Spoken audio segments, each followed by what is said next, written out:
Hi, welcome to Vijay talkies. நான் உங்க விஜயானந்த். நம்ம தமிழ் நடிகர்கள் 2 பேர் ஆந்திராவுடைய 2 முதலமைச்சர்களுடைய வாழ்க்கை வரலாற்று படத்துல நடிக்கிறாங்க. அந்த நடிகர் யாருன்னு தான் இன்னைக்கு ஷோல பார்க்க போறோம். வாங்க.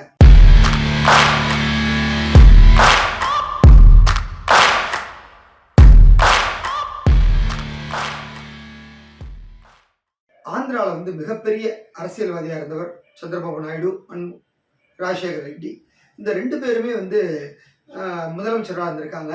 ஸோ காங்கிரஸ் சார்பில் ராஜசேகர் ரெட்டி முதலமைச்சராக இருந்திருக்காரு. அதே போல் சந்திரபாபு நாயுடு அவரும் முதலமைச்சர் 5 வருஷம் இருந்திருக்காரு. இந்த 2 பேரும் அரசியலில் ஒரு மிகப்பெரிய ஆளுமை அப்படின்னு பேர் வாங்கினவங்க ஆந்திராவில். அதில் ராஜசேகர் ரெட்டி இப்போதைக்கு மறைஞ்சிட்டா விரோடு இல்லை. அவருடைய மகன் ஜெகன்மோகன் ரெட்டி தான் இப்போ ஆந்திரா சீஃப் மினிஸ்டராக இருக்காரு.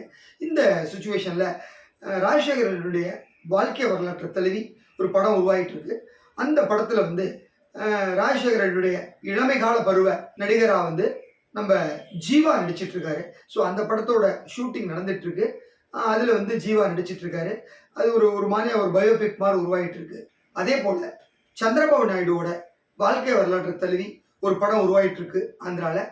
அந்த படத்தில் நம்ம நடிகர் ஆதி தான் சந்திரபாபு நாயுடுவோட இளமை கால கதாபாத்திரத்தில் நடிக்கிறாரு. ஸோ ஆதி ஏற்கனவே மிருகம் படத்தின் மூலமா தமிழ் சினிமாவில் அறிமுகமானார். தொடர்ந்து மரகத நாணயம், பார்ட்னர் உள்ளிட்ட பல படங்கள் நடிச்சிட்டு இருக்காரு.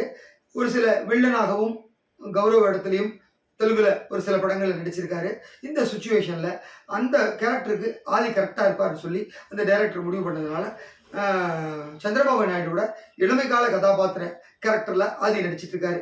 இந்த 2 தமிழ் நடிகர்களும் ஆந்திராவின் மிகப்பெரிய ஆளுமைகளாக இருந்த 2 முதலமைச்சர்களுடைய கதாபாத்திரத்தில் நடிக்கிறது உண்மையிலே தமிழ் ரசிகர்களுக்கு பெருமையான ஒரு விஷயம் தான் சொல்லணும். அதே போல் இப்போ நம்ம ஆதி இன்னொரு ஹாரர் படத்தில் நடிச்சிட்டு இருக்காரு. என்னன்னா சங்கரனுடைய உதவியாளரான அறிவழகன் அவர் ஒரு 14 ஆண்டுகளுக்கு முன்பு ஒரு வித்தியாசமான ஹாரர் படத்தை கொடுத்து மக்கள் மனதில் இடம் பிடிச்சார். அதுதான் ஈரம் படம். அந்த படத்தில் பார்த்தீங்கன்னா ஈரத்துலேருந்து, அதாவது தண்ணி எங்கே இருக்கோ தண்ணிலேருந்து ஒரு பேய் உருவாகிற மாதிரி ஒரு ஹாரர் படத்தை வித்தியாசமாக எடுத்திருந்தாரு. அந்த படத்தில் ஆதி ஒரு போலீஸாக நடிச்சிருப்பாரு, சிந்து நடிச்சிருந்தாங்க, லக்ஷ்மி ராமகிருஷ்ணன் ஒரு முக்கியமான கேரக்டர் நடிச்சிருந்தாங்க.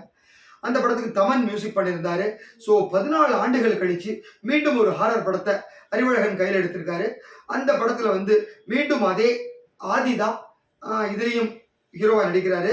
இதுல பேயெல்லாம் கண்டுபிடிக்கிற ஒரு அனலிஸ்ட் அது மாதிரி வர்றாரு, கோஸ்ட் அனலிஸ்ட் அந்த கேரக்டர் நடிக்கிறாரு. ஸோ மும்பையிலேருந்து இந்த பேயை கண்டுபிடிக்கிற மாதிரியான ஒரு கதாபாத்திரம் அவருக்கு ஜோடியா லக்ஷ்மி மேனன் நடிக்கிறாங்க. அதே போல சிம்ரன் லைலா முக்கியமான கதாபாத்திரம் நடிக்கிறாங்க. இந்த படத்துக்கு தமன் தான் மியூசிக் பண்றாரு. இது எந்த மாதிரியான ஒரு பேயா இருக்கும் அப்படின்னு அறிவழகன்கிட்ட கேட்டப்ப இது சப்தம், அது சம்பந்தமா எங்கெல்லாம் சப்தம் இருக்கோ அந்த சப்தம்லேருந்து பேய் உருவாகும். அதனால படத்துக்கு டைட்டிலே சப்தம்னு வச்சிருக்காங்க. ஸோ தண்ணிலேருந்து வந்ததுனால ஈரம்னு அதுக்கு வச்சிருந்தாரு. இதுக்கு சப்தம்லேருந்து பேய் வர்றதுனால சப்தம்னு வச்சிருக்காங்க. ஸோ இதை ஏன் முன்னாடியே சொல்லிட்டாங்க அப்படின்னாலும் அதை தாண்டி ஒரு வித்தியாசம் படத்துல இருக்கு, அதை தாண்டி ஒரு கண்டென்ட் இருக்கு அப்படின்னு சொல்றாரு.